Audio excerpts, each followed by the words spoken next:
Welcome, everyone. We're going to give everyone a few moments to log in, so just be patient until we get started.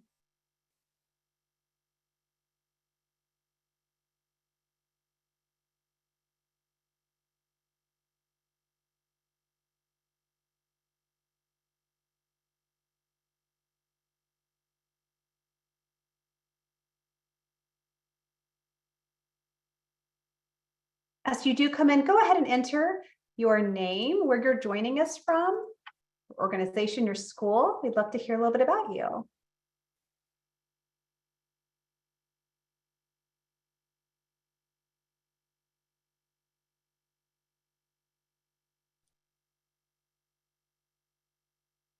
I'm going to give everyone about 30 more seconds, then we'll get started.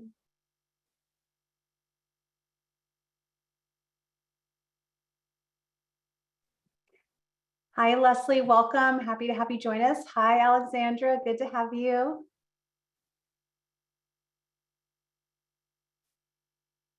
Great. Welcome to our MTSS webinar series. I am Kyla Corum, Marketing Events Manager here at Aperture Education. Thank you so much for taking the time to join us today as we learn together. We hope you all are having a fantastic summer, and we would love to connect with you while we are on the road this summer. Please let us know which conferences you are going to attend this summer or beginning of next year. I'm going to drop a link in the chat box where you can view upcoming conferences, and let us know if you'll be attending, and we would love to connect with you at that time. Before we begin our webinar, let's go over some housekeeping items.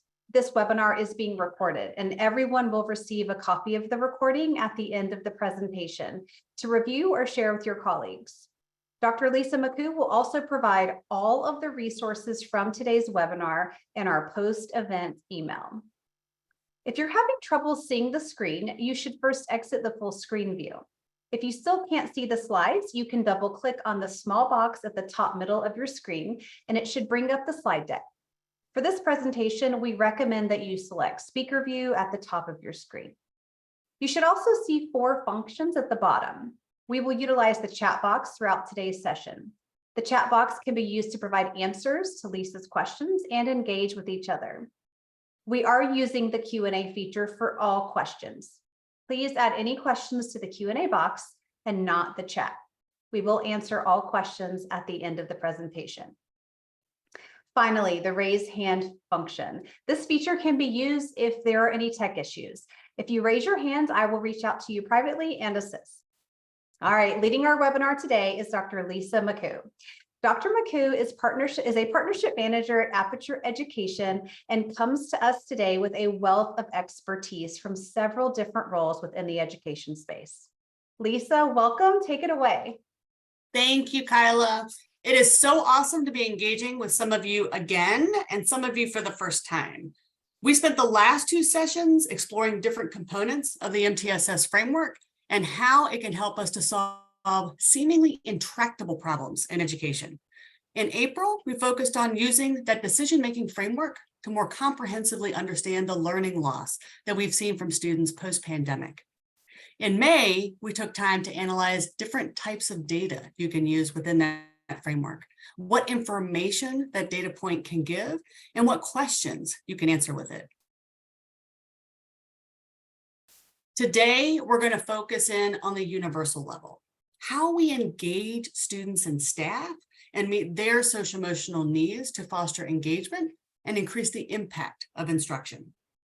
So our goals during this webinar are to define engagement and what it looks like to partner with students and staff, to explore how social-emotional skills support academic success, and reflect on whether you're implementing comprehensive social-emotional programming to support academic success throughout the school day.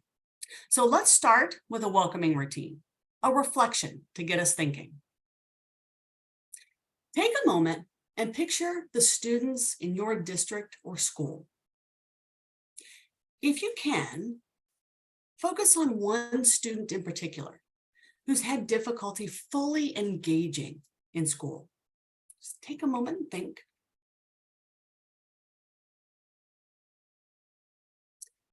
Now I'm going to read a quote from Ralph Ellison, a renowned 20th century African-American writer and scholar. And as I read this quote, I want to give you the opportunity to think and share what resonates with you. And as you feel comfortable, put your ideas in the chat. Ready? If you can show me how I can cling to that which is real to me while teaching me a way into the larger society, then and only then will I drop my defenses and hostility, and I will sing your praises and help you to make the desert bear fruit. So, what's resonating with you and why? Go ahead and use that chat feature.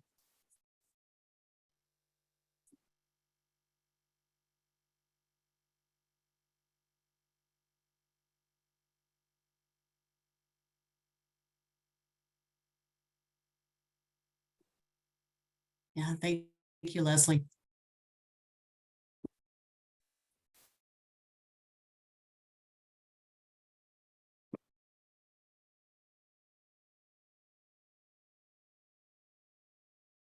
I know there's always a delay. We're waiting for people to put things in the chat. Yeah, thank you, Marcy. Yeah, what is real? Yeah, thank you, Alexandra. Keep those ideas coming in the chat and take a moment to see what your other fellow participants are putting in there so that you can see some connections that you're making. But let's keep going. Trying to fully engage students can sometimes feel overwhelming because it can feel mysterious and out of our control. And just like in the quote, it can feel like our students are deserts with no life to spark. Sometimes we only focus, though, on the surface level and can't see the underlying beauty and potential, just like in this image of Death Valley, actually. In 2016 in Death Valley, there was an unusual event. A large amount of rainfall fell in the autumn of that year. That, among other things, created a perfect set of conditions that allowed the desert to show what was there all along. It's called a super bloom. What can seem barren is actually just laying dormant, waiting for the right conditions. This is engagement, intentionally creating the right conditions in order to invite students into the learning process and allowing them to bloom and bear fruit. Engagement, though, is a multifaceted construct. It includes behavioral, emotional, and cognitive components. Behavioral engagement can look like attendance, class participation, work completion, preparedness. Emotional engagement can be ascertained by students' positive perceptions about school, how connected they feel. And you can observe students' cognitive engagement by seeing how much effort they put forth to achieve and whether they demonstrate indications of having a positive academic mindset. But what sparks and maintains engagement? What makes kids want to come to school, do their work, and do a really good job? It comes down to creating those conditions that meet our basic and psychological human needs, which also happens to be the foundation of social-emotional learning. All human beings learn best and are most engaged in communities where their basic and psychological needs are met. According to the early work done by Maslow, we all have these needs that, when met, help us to reach our fullest potential. A more in-depth look at what those psychological needs are and what motivates us intrinsically was highlighted in the later work of DC and Ryan. We are truly engaged, motivated, and empowered when we have autonomy or voice and choice, otherwise known as agency. When we feel like we belong to a community where we can connect and relate effectively and productively with others. And when we feel like we are competent or self-efficacious in the skills that we're being asked to demonstrate. Having voice and choice helps me to see the relevance in the work that I'm doing, motivating me to want to do the work, connecting it to my interest and my passions, as long as I have the skill to identify my own strengths and needs. When I feel a strong connection to school, that fosters my emotional engagement with my classmates and with the educators that I'm working with, as long as I have the skills to effectively connect with others, see others' perspectives, and resolve conflicts in a productive way. And when I feel competent in the social and academic skills you're asking me to demonstrate, I will feel cognitively engaged. Then I get excited to put forth more effort and persevere in more challenging contexts. To meet students' psychological needs and to ensure that instruction is as powerful, meaningful, and impactful as it can be, we have to intentionally identify, teach, and reinforce students' social emotional skills that will allow them to effectively and productively use their voice, connect with their peers and teachers, and participate actively and successfully in instruction. When we do this, we're creating the perfect conditions for student engagement to flourish and inviting students into an educational partnership. However, let's take a step back.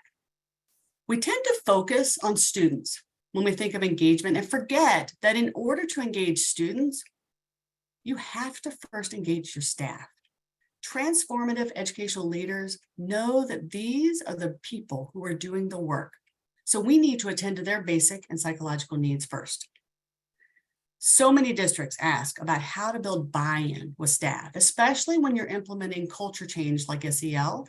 And the majority of the time, the reason that they're having trouble building buy-in is because they have not completely involved staff in the change and culture building process through those ABCs of intrinsic motivation. Because of this, staff don't understand the vision, the plan, and the goal. So, how do you lead transformatively? We start, just like we've been talking about, by leading with vision and courage. John Cotter, renowned leader and foremost speaker on leadership and change, would tell you that the function of leadership is to inspire change, creating a vision. Leadership and engagement is not mystical or magical, but it is intentional. As Simon Sinek in his famous TED Talk about the golden circle illustrated, it starts with the why. Great leadership to engage both your staff and your student starts from the inside out. So when we are leading change, we have to attend to what makes complex change successful. Transformational change starts with a vision and courage to get stakeholder input on what that vision will look like and sound like, so that we have a unified goal to achieve. It includes developing a comprehensive and integrated school-wide plan with all the nuts and bolts and how it will look logistically and how we will support those doing the work by building skills, providing resources, and intentionally providing kind, specific, and helpful feedback on how people are doing implementing the plan. And finally, includes data that will tell us that we're implementing with integrity and making progress toward an actionable goal that lets us know our vision has become a reality. Now, I have purposefully structured this presentation to hit on each of these components as we build our understanding of student engagement. We just talked about leading with vision and courage, our why. Now let's hear from some amazing leaders who have done just that. Maria Ragali and Timothy Viens are leading a district-wide C.A.R.E.S initiative, or creating attitudes and relationships that empower staff and students. A whole child approach to equip their future 22nd century workers with career and college-ready skills that foster care, connection, culture, and community across all 18 Connecticut technical education and career system high schools, using key relationship building strategies throughout the school year for all administrators, teachers, staff, and students. Tim and Maria both hold certificates in social emotional learning from Rutgers University and are also certified in mindfulness, restorative practices, and self-leadership. Tim and Maria have served in a variety of roles, from educators to building and district leaders, culminating in over 20 years of teaching experience. Tim holds a degree in educational leadership and a master's in curriculum and instruction, and is passionate about his students and the need for a social-emotional approach to learning in schools. And Maria leads the general education department at AI Prince Technical High School in Hartford, Connecticut, and holds a degree in educational leadership and a master's degree in special education, specializing in learning disabilities. And Maria's passion outside of work is spending quality time hiking, biking, and traveling with her husband and 2 children. Welcome, Tim and Maria.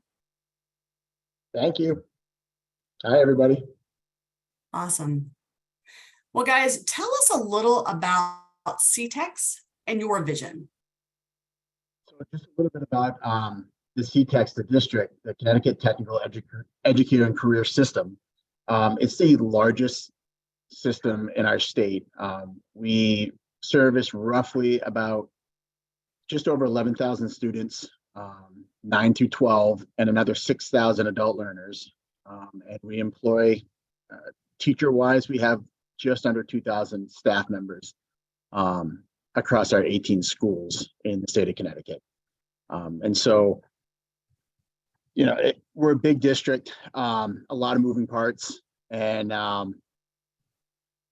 improvement and change is not always the easiest thing, but you know, we're excited today to talk a little bit about our C.A.R.E.S program and how we went about it. You know, C.A.R.E.S for us was a grassroots kind of movement as we're coming out of the pandemic, trying to get kids back into the classroom, get teachers back into the schools, thinking about you know, relationship building and how important good relationships and building good relationships is to teaching and learning. And we kind of came up with a program. Again, we named it C.A.R.E.S, right? And create attitudes and relationships that empower staff and students. And that's exactly what we did. And it's interesting that you brought up in the previous slides, you talked a little bit about, you know, starting with engaging the teachers in order to engage the students. And our first approach was with the adults. We really focused on those relationships in our buildings, adult to adult. We focused on modeling that. We focused on making sure that we put teacher wellness at the front.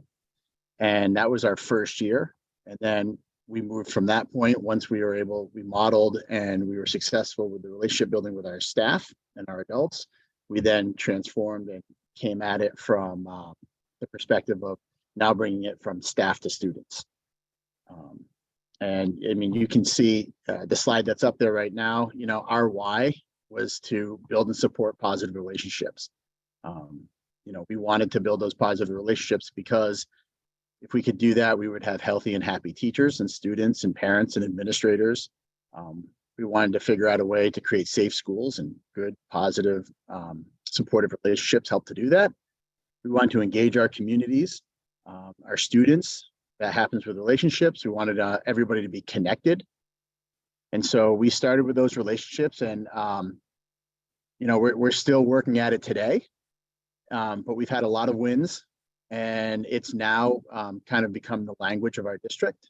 You know, you'd be hard pressed to go into any one of our 18 schools and not see or hear people talking about our C.A.R.E.S program. And you know, the evidence that we have of how we're building those relationships and fostering those relationships in these buildings, not only teacher to teacher now, but also teacher to student, student to student, admin to teacher, admin to student.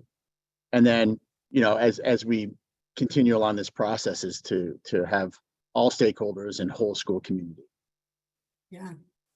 So I'm curious, and I'm going to go back to my previous slide so I can make sure. I wanted to ask you about the fact that you're so large and you draw students from across several different high schools. Again, just like you talked about, you have a diverse staff with diverse backgrounds. How did you go about creating that unified vision for social emotional learning? Especially given, again, we're talking about high school educators and many educators who are not your typical teacher. So how did you go about creating that unified vision? And I'll be happy to go to some of the other slides that you have that look at that picture that. Yeah.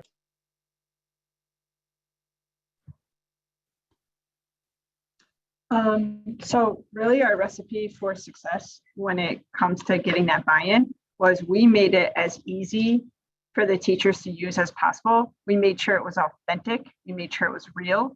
And we are in the trenches along with the teachers. So we were very much mindful of what they experienced from a day-to-day basis and what they needed for their students to help support them after, once the students were welcomed back into the school. So we created SEL calendars. We created a website, like, great, this is a perfect slide. We created a website where they could access all SEL materials, but they were authentic to our students.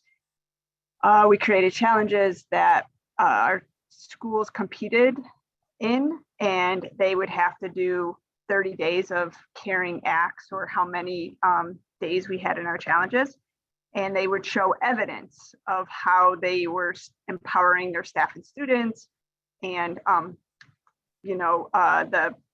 they would upload them into these folders, and we would score them. And we would nominate the most caring school each month. And it did get extremely competitive with our C-TEX community, where people wanted to win the challenge, but they also were doing these amazing caring acts in the school building. One of our favorites was the Thriller Challenge. It was in October, and we kind of did like just a fun day where the kids had to do the Thriller dance, and it was so fun to see the shop teachers participate in that challenge, and to show the students just having fun and bonding and making those very positive relationships. Yeah. I'm gonna just come over here and sit next to you. Okay. Because it's going to be easier that way. Another thing that we did also, Lisa, that I would jump in and mention, is we did a lot of modeling. And so we worked very hard at creating these calendars with activities that we also would go out, we would model this with admin teams, we'd model it with teachers in the hopes that they would turn around and model it with their students, and that our admin would model it with their faculty and faculty meetings. And another thing that we did is we provided opportunities for people to share their story. Yeah. We started off the first calendar of the school year, September, and that was all about tell us your why and tell us your story. And I think people crave that opportunity. I know kids do, but I think adults crave that as well. And so that's what we did, and that's what we're continuing to do. And we're looking at our whole process. It's what we're trying to create is the environment for students to be successful, an environment that strengthens and supports the social emotional well-being of all members of our school community. The focus was not just on the students, but it was on all members of the school community. So happy teachers, right? We say all the time, teachers who are well teach well, students who are well learn. Yeah. Right. So we constantly model that, and that's kind of our messaging. I love the connection between how you developed that vision, that why, and connected it to how you communicate that. Because some of the examples I've been showing as you were talking are a great example of how you communicated that why, so that it becomes a part of the fabric of the way you do business, which is actually very challenging, I think, when you're leading that culture change. And so I appreciate how you've woven that into your all that you do and all that you communicate, so that there's no question about what your why is and what our goals are. Now, were there specific actionable goals that you set out when you started this process?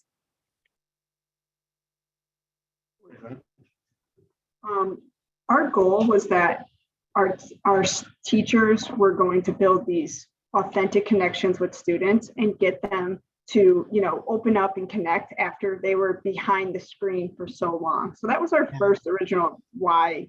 We went into these challenges and started talking about all these, these CARES activities.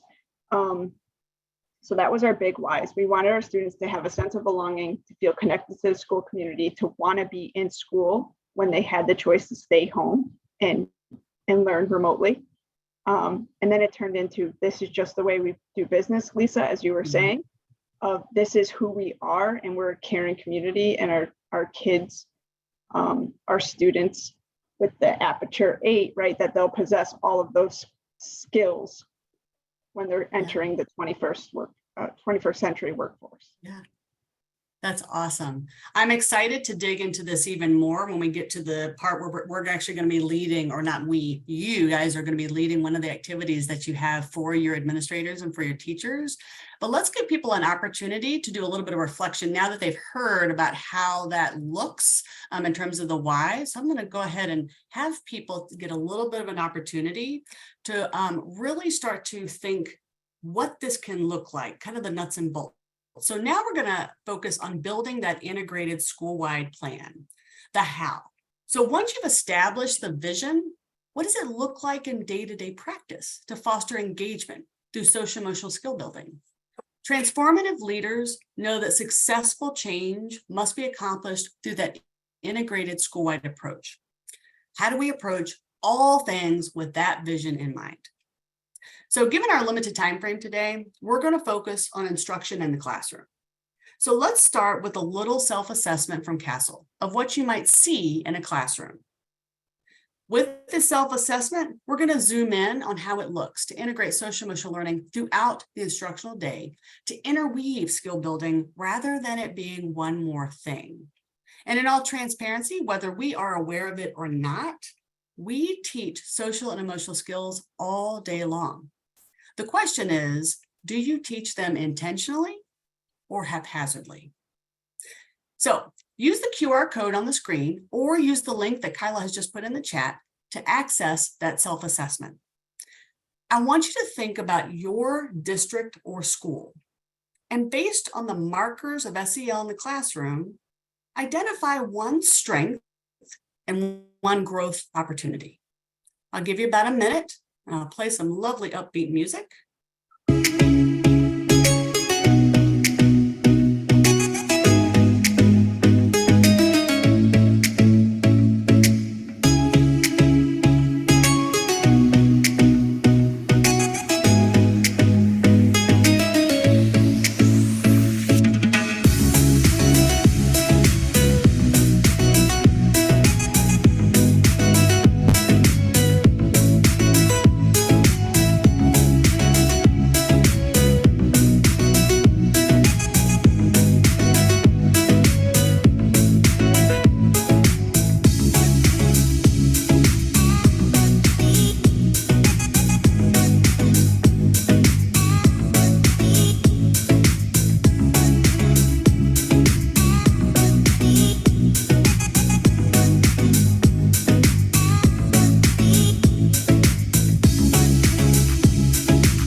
I know that wasn't a whole lot of time, but hopefully you got a chance to at least skim some and find at least one strength and one area of growth. Okay.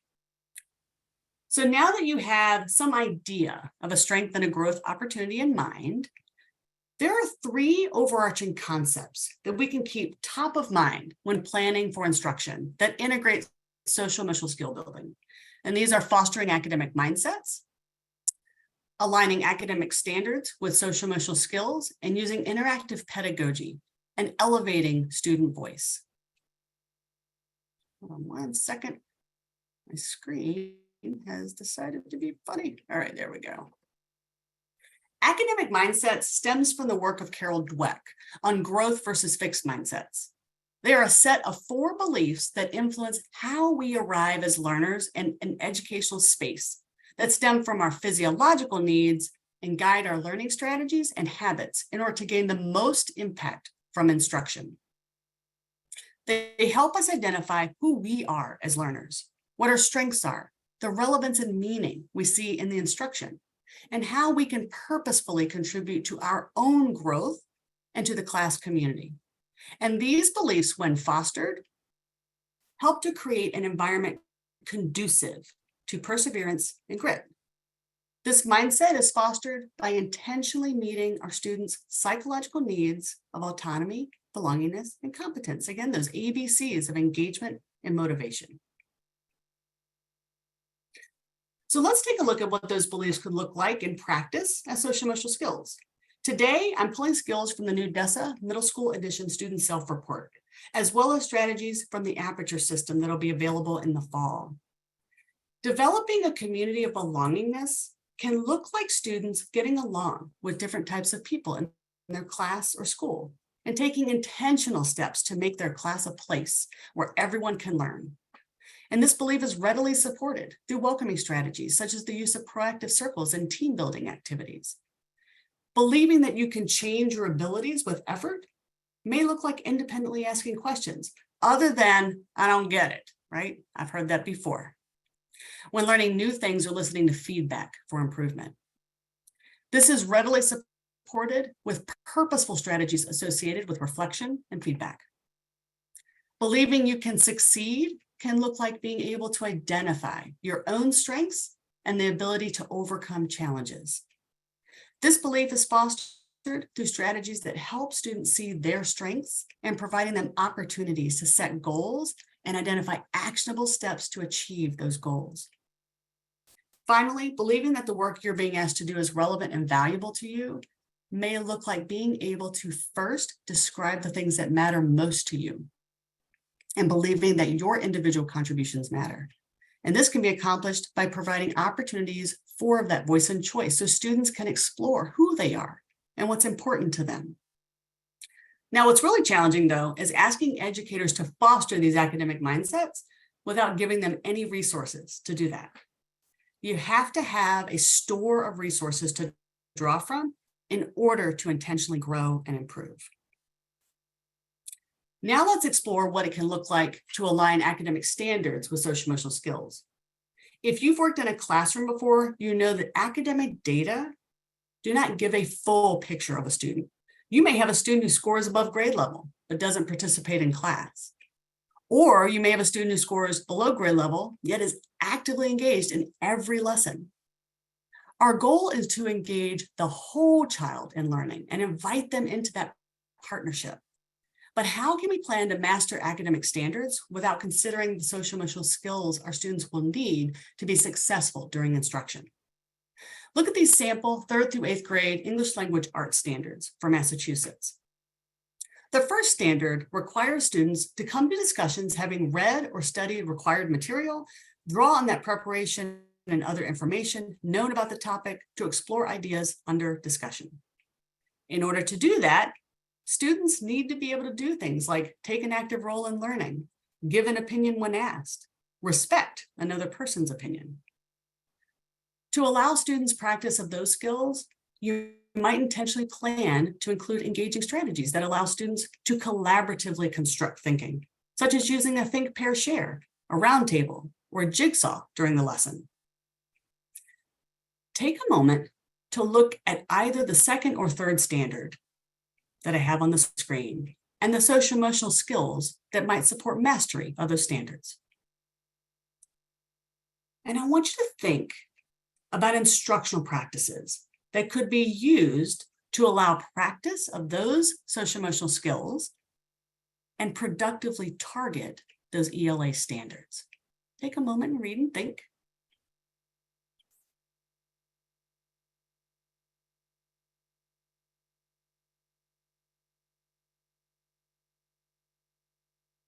And if you feel comfortable, put an idea in the chat.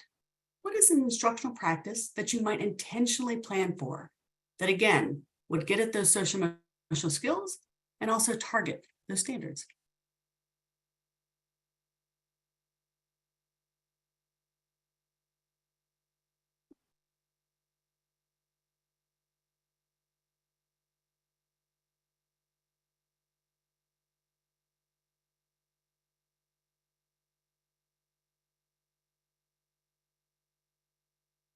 I'll give you a moment to respond.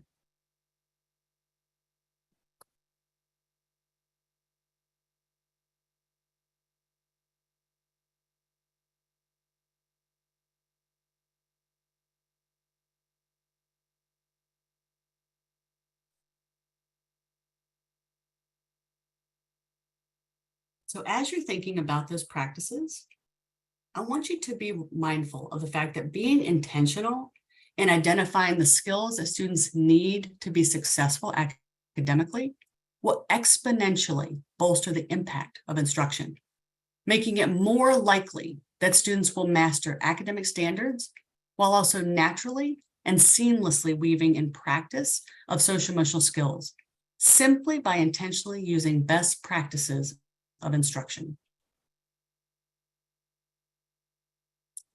So keep those ideas coming as we go on and look at another way to make this happen.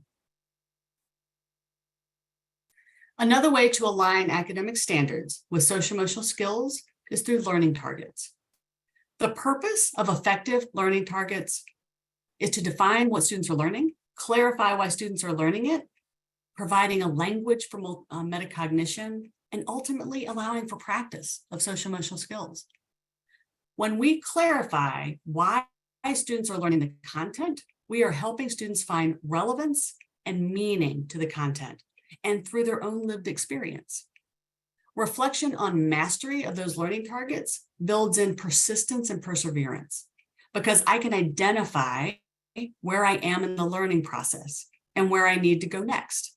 This should sound familiar as one of those academic mindsets that we should be fostering. During instructional planning, educators typically start with the what. What standards are we teaching? They also plan activities that they'll use as a conduit to teach those standards. It's the nuts and bolts, the how. How are we going to get students to master those standards? However, if we stop there, we're missing a crucial piece if we want students to be partners with us in instruction.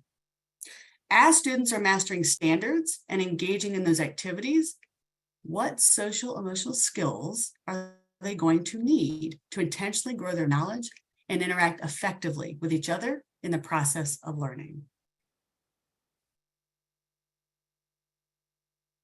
Let's make this more concrete. Think about a lesson you most recently observed, or if you're a teacher, you most recently taught. So take a moment, think.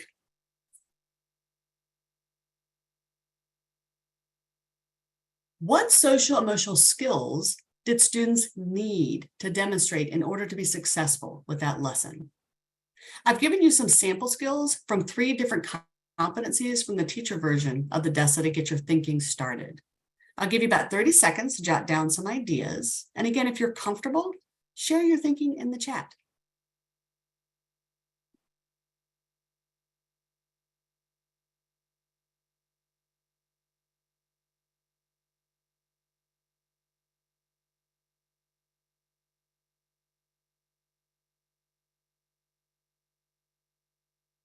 Oh, Kathleen, I love that connection between looking at your standard and being able to accept others' opinions. That's a great connection to the previous information.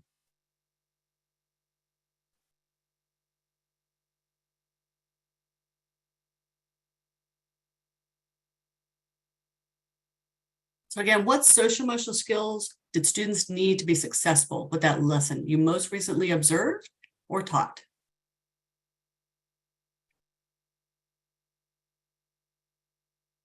All right. So keep those thoughts in mind. Our last overarching concept prioritizes practices that get students engaged in taking ownership of their learning and elevating their voice.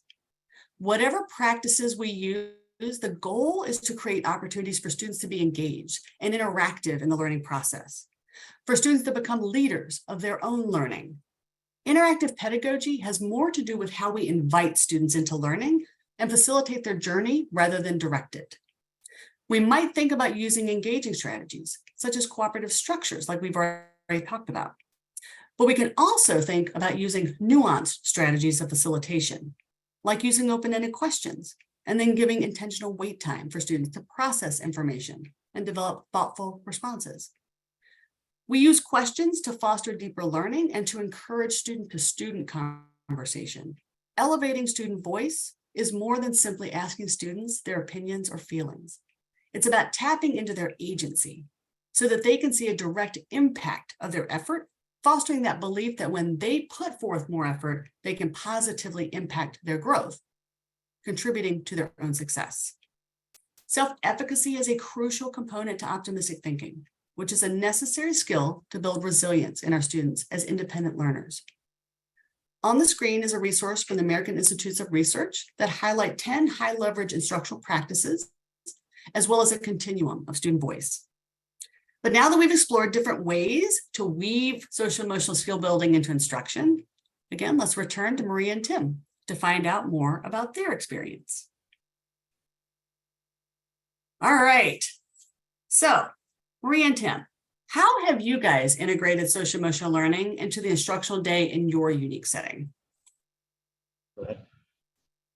Well, we've done it a number of ways. Again, when we first started it, Maria had mentioned that one of our goals was getting things at the fingertips, already done, activities ready and at the disposal of teachers so that they could find them quickly, and they were just right there ready to go. And so in doing that, they were easily infused into a number of different lessons. Not only did we didn't have one or two activities, we had like hundreds of activities. And so you could find something that would work, whether you infused it in the start of your lesson, in the middle of your lesson, as part of the closure of your lesson, or you could use it as a lesson. But we had those things at their fingertips.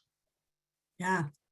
Now you have a very unique setting. And since many of your instructors are industry experts and not necessarily classroom teachers as like what we typically know, but they're industry experts, what is their perspective on prioritizing and integrating social emotional skills in instruction with students?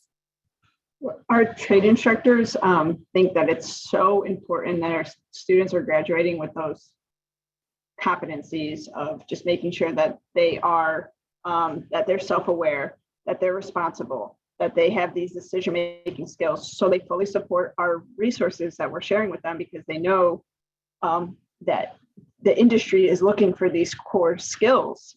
And so we get a lot of buy-in actually from our shop instructors because they know how important it is when they get a phone call and say, I have this great student, he's very skilled, but he's also extremely responsible and he's self-aware and he's a great decision maker.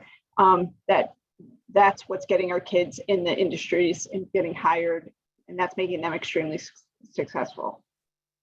Yeah, that's awesome. So you have been using a lot of data to see how you're making impact, and we'll talk about that in just a second.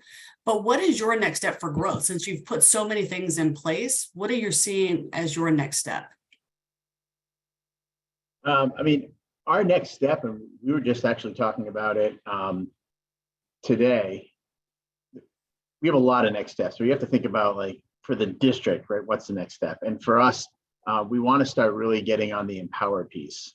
And that's giving voice to our students and empowering our students to be part of this. Whereas they're part of the process in modeling as opposed to the activities being presented to them and them participating in them. We want to empower them to start coming up with opportunities to just be heard. You said elevate their voices. Like, we want to make sure that we're giving those opportunities as well. That's awesome. Are there any other pieces of feedback that you're hearing from educators about using those lessons, using those activities, being able to see how they're growing, how your students are growing in their skills? Any other feedback? Well, we do get an opportunity. We get in to run professional developments with staffs in the buildings, and all of the feedback is always very, very positive.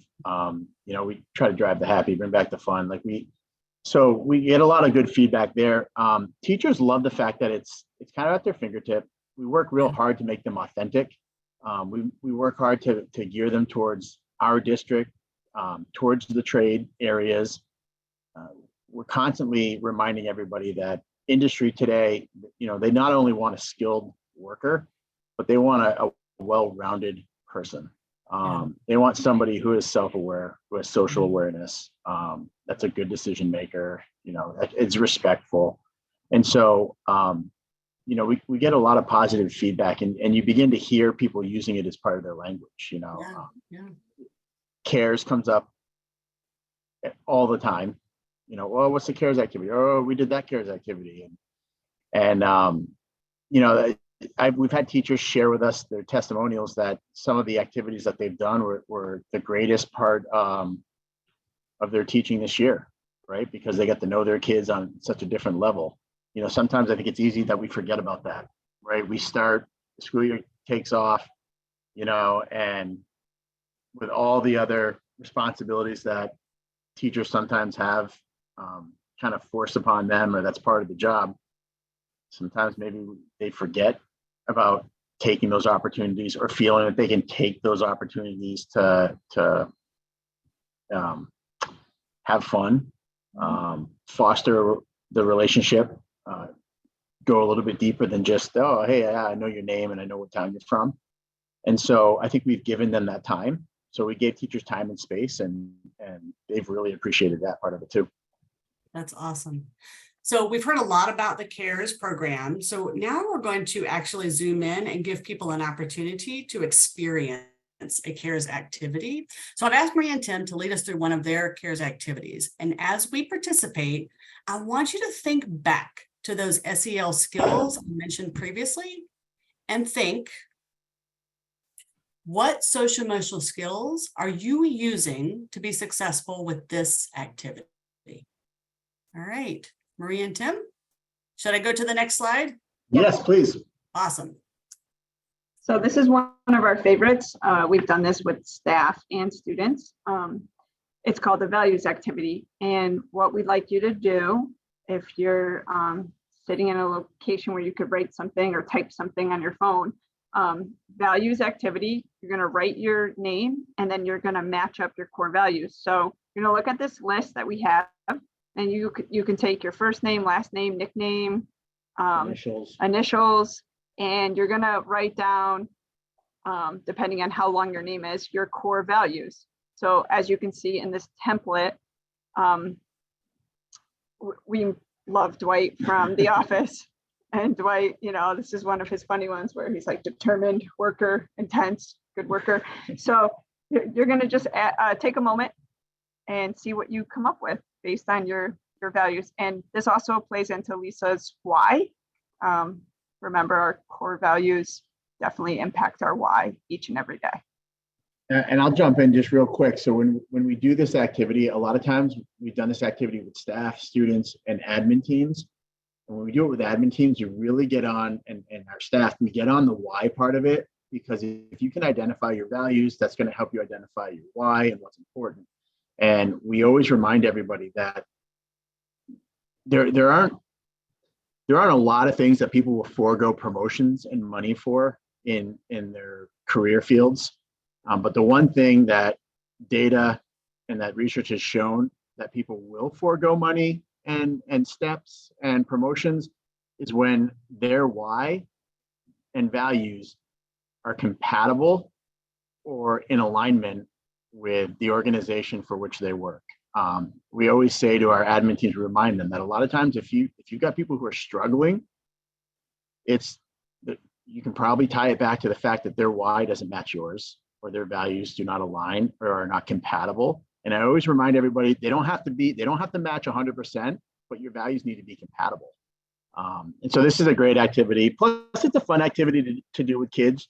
And it's a way to dive in on a deeper level, that we're not just more than just a superficial level. Like, here's my name, but these are the things I value.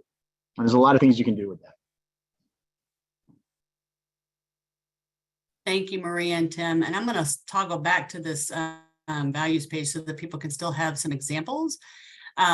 So as you're finishing up your name, here's some just examples to pull from if you need some ideas. But I want you to really immerse yourself in this activity. Think about your name. Think about your values, how you define yourself, and all the skills that are required for you to do this. Think about being a student, thinking about their values, about an educator, about their values.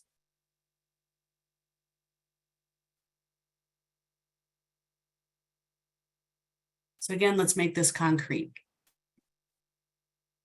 Thinking about that CARES activity, and I know we don't have a whole lot of time today, so I imagine when you do this with administrators and teachers, you give them a lot more time to think about this. But let's try to make this a little more concrete. Thinking about this CARES activity and the idea of reflecting on my values, connecting it to who I am. What social and emotional skills did you use in this activity? Take a moment and think.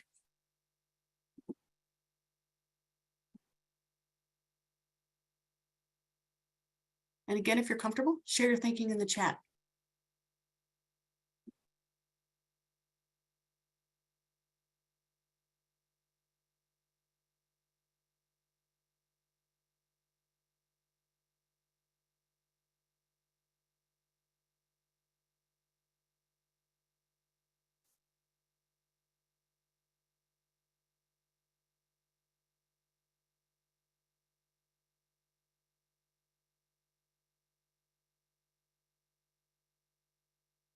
All right, I'll give you just a couple more seconds.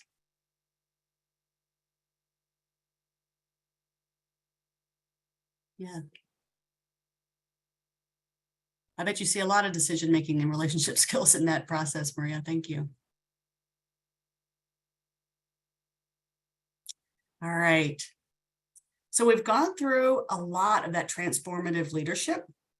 Now we're going to end our time talking about data. Any transformative leader knows that in order for complex change to be successful, we have to have data to show that we're making an impact. So Maria and Tim, how do you know your approach to integrated SEL is making an impact? What are you seeing in students? Well, I mean, we know we're making an impact because we are seeing improvement in attitudes. We're seeing the language, like we've got teachers that'll send us an email talking about using the word empower. And so we're starting to see our language start to come out. We're seeing activities that are kind of spawning from ones that we've created and shared out. But this year we partnered with Aperture, and as a lot of schools in our state did, and we had 6 schools that we piloted the Aperture DESA screeners. And if you look at the data, I mean, just the data right here in front of you, you know, you can see that there's improvement. You can see that we started, for example, self-awareness, right? That we were 40, 60, and then we were able to no green in the beginning, but now we've got green popping up. And so we know that just with this data alone, we're seeing improvement. We know that we're improving the social emotional well-being of our students, just at a quick glance. Yeah. The next step for us with this data is we're meeting with admin teams. We're planning with admin teams right now. Next year, we're going full on. So all 11,400 students will be participating. So all teachers will be participating. So we'll have that data, even more data to take a look at. But we're using this data also to identify areas of need. And so, for example, when we look at our composite data for the district, we can see the areas of the Aperture 8 where we need to spend some more time focusing our attention on. When we go in and meet with schools, we use this data, we share it out. What's great about it, easy to read. You can look at it, quick glance, really get an idea of where we're at. And then we use it to make a targeted approach. And so I had mentioned earlier that we have hundreds of activities.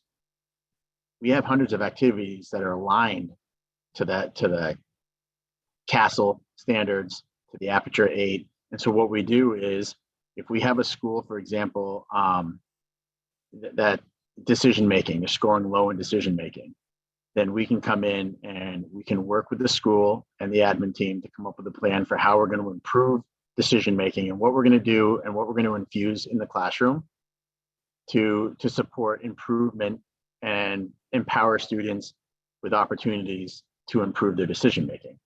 And that's just, that's one example right now, but that's what we've done with this data in a short time. And that's how we've used it to kind of drive our approach and to make it more strategic. Now, I'm actually going to go back to the previous slide because I have a great mysterious question for you. Yeah, go ahead. So when people ask you, how do you build buy-in at the secondary level? What are your words of wisdom? Because I see a lot of improvement in the usage of your CARES lessons that match the improvement in the competencies that you saw from students in the other data set. Well, so the chart that you have up there is our CARES participation, and those are the calendars and the activities and the challenges that we were kind of putting out in the beginning. And you can see that in September, when we first started, before we had a chance to kind of get on the road, get into buildings, support those buildings, 37.6%. So we had some buy-in. But now we've got 16 of our 18, and really that's April. So we're now in June. 17 of our 18 schools are fully participating in those challenges, fully participating in the activities. They're open to infusing those activities into the classrooms, and not just the classrooms. They're infusing them into their buildings. They're infusing them into their faculty meetings, and so that's for us. That's just a great visual just to see growth, right? Like the amount of growth over that time. We are a big district that services. We're very diverse. We service a lot of towns, a huge community, and so that for us, this was like, I don't know. I guess I don't even have the words for it. Like it should, to see that much improvement over a short period of time. I don't know what the words I would use or the advice I would give, but certainly knowing our why. I mean, we're always kind of like that clear as kind. We're always coming out with telling people this is our intention, this is what we want. And that's usually what we start with every time. And so when we first went down this road with our CARES program, our intention was to build relationships, improve them, and take them a little bit past the superficial level. Yeah. And we were very clear with that. And it was clear in our activities. It was clear in our approach. It was clear in our messaging. And, we got the buy-in. And even when we had the 37.6, we didn't change our messaging. We didn't change our why. We stayed with it and we kept driving it. And then, by the time we get to June, we would have 18 of 18 schools participating right now. But to be honest, the 18th school has a new leadership team, and out of respect, collegiate, for our colleagues, we allowed them to have time and space because that's what they needed. Otherwise, they would have been doing it too, but we gave them space because we thought that was the right thing to do. So I love the picture that you have of participation from the fall to the spring that correlates exactly to improvement in student competency from the fall to the spring, because you saw improvement in every single competency from students, which is amazing. And I'm so excited about the work that you're doing, and I really appreciate your time today. I know that we are just about out of time, so let's bring this all together and talk about some next steps. So today we had an opportunity to explore how to transformatively lead change in order to ensure that we're supporting the whole child, academically and socially emotionally. We took a look at engaging students by fostering academic mindsets, aligning academic standards with social emotional skills, and using interactive pedagogy to elevate student voice. And we saw these concepts in action through the work that Maria and Tim have developed at C.A.R.E.S. We also looked at using data to ensure that we're making an impact. So now it's your turn. Let's think back to if you were able to look at that document. I know some people had trouble accessing it, but let's think back to the strength and growth opportunity you identified through that self-assessment. So based on your self-assessment, finish the sentence. I am curious to learn more about, what would you say? So just take a minute and think and respond in the chat.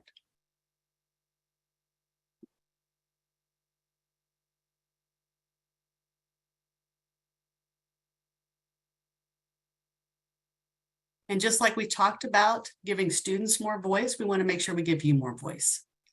We want to hear from you. We've created these webinars to really to meet a need for districts who are struggling and looking at those different components of the multi-tiered system of support framework. But we want to be able to meet your needs in the future. So if you would be so kind, we'd love to be able to hear from you on this post-webinar feedback form. You can use the QR code, or I believe Kyla has just put the link in the chat. Please give us some feedback about what you would like to see in the future. And thank you so much for your time today. Don't hesitate to reach out to learn more about how Aperture can support your district. And if you want to learn more, I've included resources for you to use to continue your learning and support your implementation of comprehensive SEL. Kyla, oh my gosh, I ran over time. I'm so sorry. Let me turn it back over to you. You did wonderful, Lisa. No worries at all. For anyone that's interested, our final episode of this series is on August 22nd, and we would love for you to join us. And to register, you're just going to either scan that QR code on the screen or click the link that I just dropped in the chat box. This will also be advertised on our website. If you have somewhere to go, want to do this later, it will also be in the post-event email. And we will also include all of those resources that Lisa shared today, including the one that some of you had difficulty accessing. If you have any questions, please go ahead and drop it in the Q&A, but Lisa, I don't see any currently. Kathleen was curious to learn about Maria and Tim's Tier 2 intervention strategy. So I don't know if we have a couple minutes then to share just a little bit. Otherwise, perhaps we can connect the two of them with Kathleen offline. Hi, Kylie. Can you just say that one more time? What they were interested in? Which strategies? Yeah, of course. Kathleen was. She's just curious to learn about 2-tier intervention strategies that maybe you have used, or even you, Lisa, have recommendations for. And actually, let me just put a plug in for the August session. We'll actually be talking very specifically about advanced tiers. So we'll be talking specifically about Tier 2 and Tier 3. No, we'll put our emails in. You could contact us directly and we could chit chat. And yeah, awesome. Right, just do it that way. That's wonderful. And we will also include their emails in the post event email as well, just so you have everything in one place. Great. Thank you so much. Okay. And no worries, Kathleen. Kathleen was mentioning that she was looking for future training. So Kathleen, we hope that you are free and able to join us on August 22nd, because it looks like that's going to be a good one for you to attend. All right. Well, thank you, Lisa, for sharing your expertise with us once again.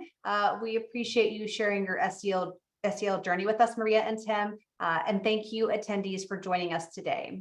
Like I've said before, we will be sending a post-event email with the recording, all of the resources, Maria and Tim's email address. And if you have any questions, feel free to reach out to myself or Dr. Lisa Micou. Thank you so much for all you do for the education system and our students. Have a wonderful rest of your day and an even amazing summer. Thank you, everyone.